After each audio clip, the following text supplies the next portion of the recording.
fonctionner pour être compétitive. Alors, d'abord, elle doit définir son niveau de maturité. C'est quoi le niveau de maturité? C'est quoi le niveau de maturité? حنا نعرفوا ديك الشركة كي دايرة اللوجيستيك عندها. Quel niveau? Il y en a 5 niveaux. من 0 حتى ل 4. Niveau 0, niveau 1, 2, 3 et 4. On va les découvrir ensemble et avec lesquels on va essayer de clôturer. Niveau 0. C'est quoi le niveau 0? C'est une entreprise qui a ce qu'on appelle une logistique traditionnelle. Ça veut dire quoi? Les processus. Tous les processus qu'on vient de voir, logistique, ils se limitent à des tâches. Elle achète, qu'est-ce qu'elle achète? Est-ce que c'est un processus avec des entrées, des données d'entrée, des données de sortie, avec des ressources dimensionnées, des indicateurs et des tableaux de bord pour le piloter? Non, on ne connaît même pas ça. C'est une tâche, comme chez Houssine. Toutes les activités logistiques existent, mais c'est des tâches. Ce ne sont pas des processus qui sont pilotés, évalués, accélérés,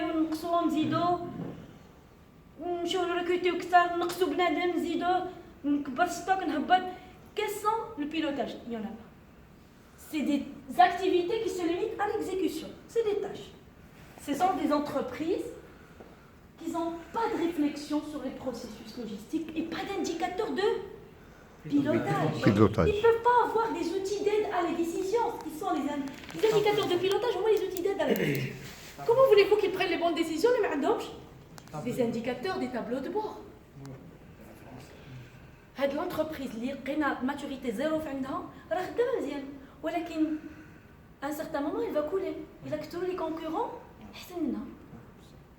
Alors elle a intérêt à passer en maturité logistique niveau 1 en premier. Ça veut dire quoi en 1? Ça veut dire que tous les processus logistiques sont des processus solides, avec des inputs définis, des outputs forts, un tableau de bord des indicateurs qui permettent de prendre des bonnes décisions. Malheureusement, comme des entreprises, des entreprises, maturité logistique fonctionnelle. Il y a une vision linéaire de la chaîne, c'est-à-dire des processus. Le problème de la chaîne, c'est quoi? Parce qu'il coule. Et pourquoi? À petit feu, il coule. Et pourquoi? Parce que chaque processus donne son petit cause.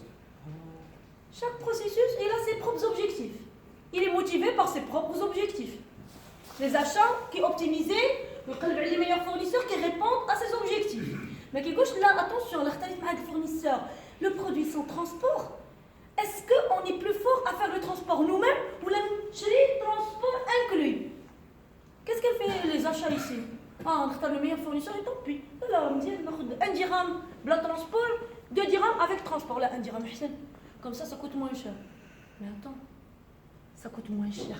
Quoi? Qu'est-ce qui coûte moins cher? Ça, c'est sans transport, ça, c'est avec transport. Le transport, c'est avec les mains de l'entreprise. Service là, voilà, mais c'est qui là? C'est le processus de l'entreprise. Ils sont tous en interaction transverse. Ces entreprises-là, la majorité des entreprises marocaines sont dans la maturité logistique 1. Chaque fonction est motivée par ses propres objectifs, ses propres indicateurs. Ces entreprises-là ont intérêt à faire quoi? À faire des interactions transverses. Ça veut dire que chaque processus doit être motivé par le projet et les objectifs de l'entreprise, qui sont déclinés en objectifs tactiques, qui sont déclinés en objectifs opérationnels, comme stratégique, tactique et opérationnel. Et si l'un est faible, il rend tout le monde faible. Donc comment on fait ça? Quand l'indicateur de l'un dépend de l'autre. Donc chaque واحد qui tire, ça veut dire